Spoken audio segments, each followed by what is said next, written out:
Too good to be true? No, not in the NHL. No. Then we beat you on your soil 4-1. We did it again.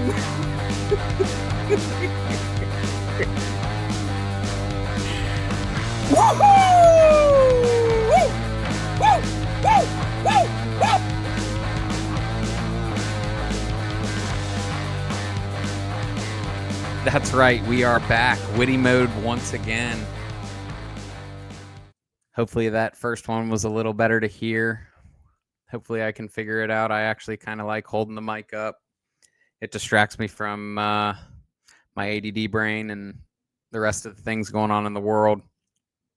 This is episodes 9 and 10, a new week.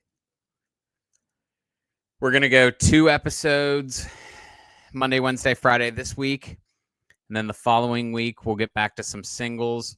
You'll kind of start to see a trend develop that the singles, I got a lot to talk about. The doubles, it's not that we don't want to play with them a little bit when we got nothing else to do. When we're on a 6-game skid, hopefully never this year. You got to have knowledge about these teams. But let's keep it rolling. Also, I've gone 2 teams Pacific, 2 teams Central, 2 teams Metro, Atlantic. We're going to try to keep that. We're going to keep bouncing around. Let's go back to the West. It's the Dallas Stars. You guys like the Stars? I like the Stars sometimes. I'll talk shit. It's only out of good fun. Because when the bright lights show, where are the Stars? I'm still wondering.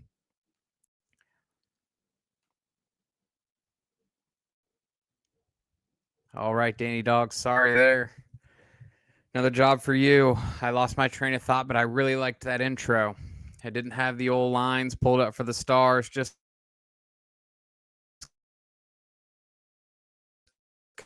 because you say Stars to me, I get a little grimace on my face. Boy, does it end the same every year for this team. They got rid of their coach. That coach, they say, I think he was in, tough one for me, Winnipeg maybe.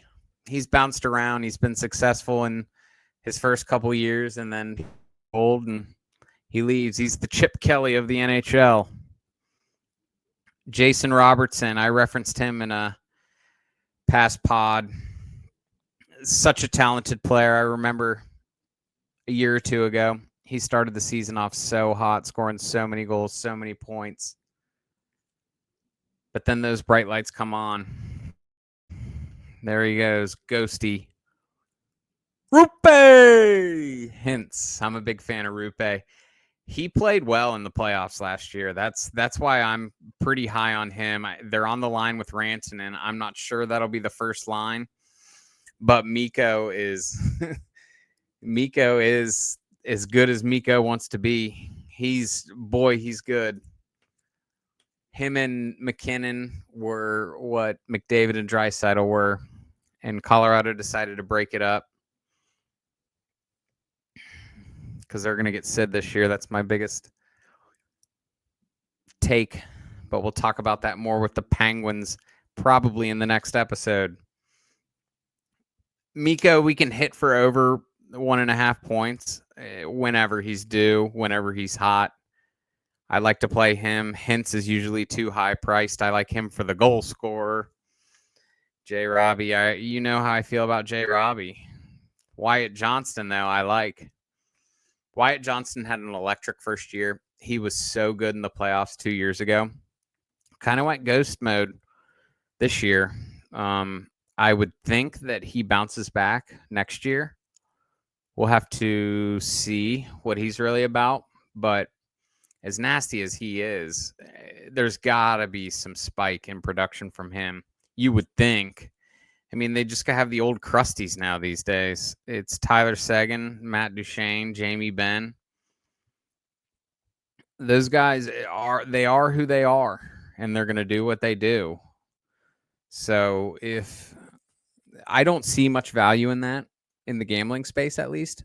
Good, solid players on a good team, but each of these three players, you would think that they would be on a Stanley Cup winning team. Those are the pieces you need to kind of get you over the hump and pair with some gamers and guys that do shine bright when those lights show. I think I said that completely wrong, but on the back end, they got Sam Steele. This Maverick Bork kid is nasty, near rook piece, but he's in like that flight of the Seth Jarvises, dare I say. Maybe that's too good of a comparison, but Maverick Bork's pretty good. He buzzes around, so he could make some noise. Actually, now that I think about it, let's keep an eye on old Double Deuce, MB, for this team. Like I state now, and I state always, though, this team, you just can't. They're so frustrating because if you ride them too hard, there's nothing but disappointment. We were really good as the Ice People 2 years ago with them. I found a tweet that I put out, and it said, it's Dallas tonight, it's Dallas tomorrow, next week, don't even ask me, it's Dallas. So we were on them at one point, but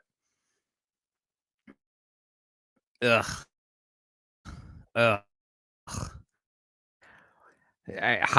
I will say, Heiskanen is their play, and I stand firm with that. I think Heiskanen is so nasty. Had a fairly decent impact. This Thomas Harley kid is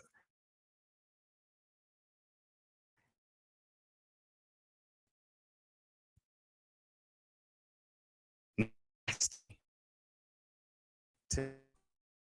I don't know. Opinion, I'm getting a block versus a list, which we're in the business for. Thomas Harley and Miro Heiskanen are literally better than Cale Makar and Devontae's. You can make more money on them because of odds and just how nasty they are. I don't know if that makes sense, but it does in my brain, and that's how I look at it. So if they're ever dogging the odds of Harley or Heiskanen, even on the defensive end, because they shoot, they play both ends. They have something special there, I will say. And Lindell's no slug. I'm a big Labushkin fan. And then this Leon Bischel kid in the playoffs, dude looks like he's 7 foot on the ice. He's so big, so physical. They do have playoff players. That's what's so frustrating about this team. I bet on them 1 year, and I just was so sick to my stomach. I said never again. And they're just an easy team to target. I remember after, I don't know who they played. Who'd they play last year? Winnipeg, maybe? And they beat Winnipeg. I was just talking shit. I wanted Winnipeg to beat them, but Dallas Stars Twitter was all up in me once they beat Winnipeg. And then the same thing happened again. So at the end of the day, it's like, who won? Yeah, you guys get to the conference finals, and you lose every time. So until they can get over the hump, I don't know if the coach, shit. If I'm a fan of a team, I probably want that coach if I'm struggling, you know? So it's a big time adjustment or a big time move from the GM there. But we'll see what they do. They're going to be good they're going to be so good. They're going to be at the tops of the Central every year. I mean, it's them, Colorado, and Winnipeg every year. Expect much of the same this year. They're going to make the playoffs. If they don't make the playoffs, I'll be shocked. They're going to make the playoffs, and I don't know. They're missing a couple pieces still. But you do the same thing over and over. To me, it's the same result. Like, if you hadn't bet them before, I understand, like, oh, Dallas is due, I'll bet Dallas. But, like, it's just not worth it to me. That's my 2 cents. If Dallas does win it all, I'll be like, hell yeah. Like, but I'm just not allowed to attack them. So it actually kind of saves me some time, because when I see, I'm kind of like the Dallas detector when it's not good, when it's risky. And so I'll tell you, maybe be careful with Dallas. Like, I don't trust them. Enough of Dallas. I hate talking bad about teams, but Dallas is one of the more frustrating teams to me, just because they have so much talent, such a good coach, so many years in a row. You figure they're going to do it, and they don't. Here we go to the Calgary Flames. So Calgary actually has, this is a sneaky team to me. We could make some money on the Calgary Flames. We had I think it was 2 years ago. We rode the Flames for a little bit. Maybe it was last year, but they're kind of nasty. People are high on their goalie, Dustin Wolf. I think everybody would say, oh, he's like their X factor, as Biz likes to say. I'm not the biggest Dustin Wolf guy, but yeah, he's good. But I look at him kind of like an Ottinger. Like, he's good, but he'll give up goals and they'll win high scoring games sometimes. So I would maybe advise not to put as much respect as the public does on Dustin Wolf. Again, as always, could be wrong, but just my eyes tell me that if Dustin Wolf's good, it's like he's good, but they lose 2-1. So at some point, I just feel like management's going to look at that and be like, I don't know. This team's full of guys that want to be traded, have been traded. They were good up until the second half, nearly the end of the season last year. And that's why they didn't break it up last year.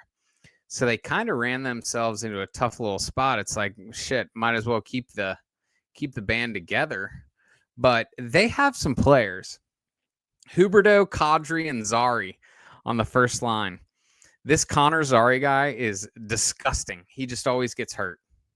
He's a little fast, little water bug, zips around, he skates too fast sometimes, but just has the nastiest highlights when he does succeed. If he stays healthy, fine, but he got hurt last year again, and I don't know if he's starting the season or not, but if he's playing with Kadri and Huberdeau, he's probably going to be fine. We'll play him if we see him. He's always affordable. He's always there for a little wonton soup. Huberdeau had a good year last year. I called it. No big deal. You're welcome. I expect statistics kind of like last year. I mean, he had 100 and something points in Florida. So dipping down to like the 30 or 40 points he had the prior year in Calgary, his production had to come up. I would guess he had 60 or 70 last year. That's more like Huberdeau.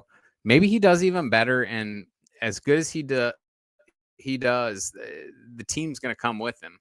Because on that second line, they got Coleman, Backlund, and Coronado. They signed this Coronado guy to a pretty decently sized deal. He gets paid as much as Batherson right now, and Batherson's a great player for Ottawa. He kind of fills that role that Batherson plays. Shout out Pucks. Great comparison there. But Coronado's nasty. If the over 0.5 points a game is there, let's keep an eye on him.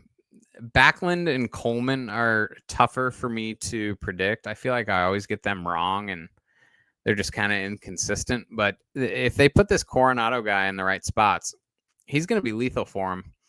They got Morgan Frost, Joel Farabee from Philly, and Yegor Sharangovich. I think that Frost is solid, but a little overhyped. I don't like to touch him too much. Farabee in Philly, they had Farabee and the other guy with the F. I used to always get them mixed up.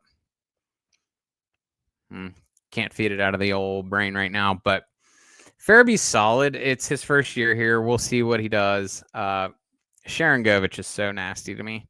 He's Russians. I love Russians.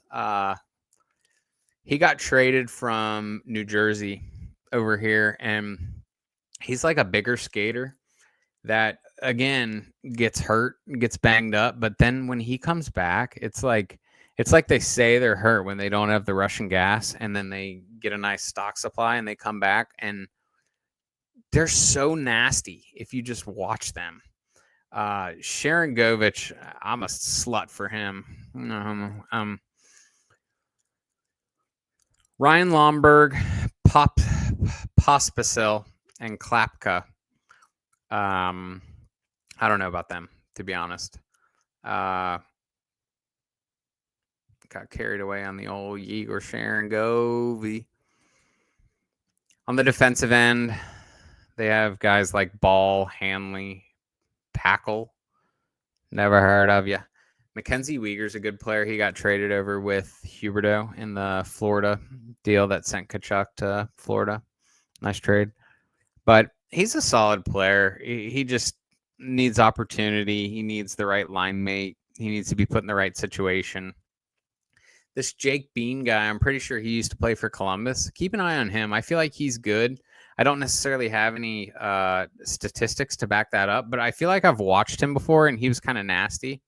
I'm not sure if he played in like a big college game or an all-star game where I noticed him, but keep an eye on old Beaner and Rasmus Anderson. Him and Sharon Govich is who I love to play for this team. Rasmus Anderson is going to get traded this year, probably. He has like a no trade clause that is limited to 6 teams. He's got 6 teams he'd get traded to. I guess nobody made a good enough offer for him in the offseason.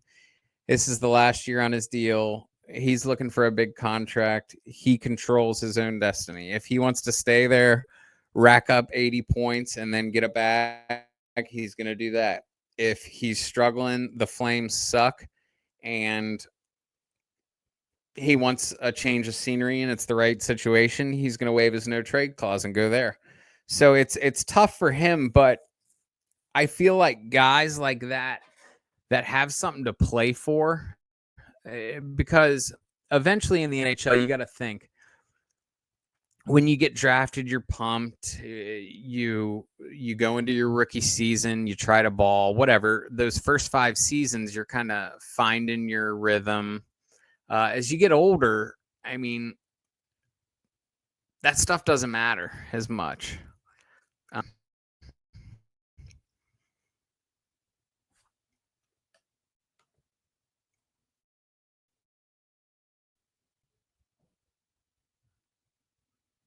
So it's kind of hard to gauge what's going on in his mind, but he's going to do what he wants to do, and he's just going to try to get paid. I mean, how many contracts do you have in your career? That's why you play the game, for the bag. So it's really up to Igor. I mean, Rasmus, on what he's going to do as far as leaving the team or not. But Calgary Flames, where do I expect them? I mean, they hit lightning in a bottle last year, still didn't make the playoffs. I got them at the bottom. They got to make some decisions. They got to they have to trade everybody now because they have the goalie. So I don't know. They're kind of caught up in that Huberdeau contract still. They're a team that's tough to gauge, but they're exciting when they play well. Those are my guys for that team. That's what I think about the Stars as well. I don't know. I feel like I made a lot of sense. I probably didn't. We'll attack the season when it gets here, and we'll win money on these teams. No, Jinx? Too good to be true? No, not in the NHL. No. Then we beat you on your soil 4-1. We did it again.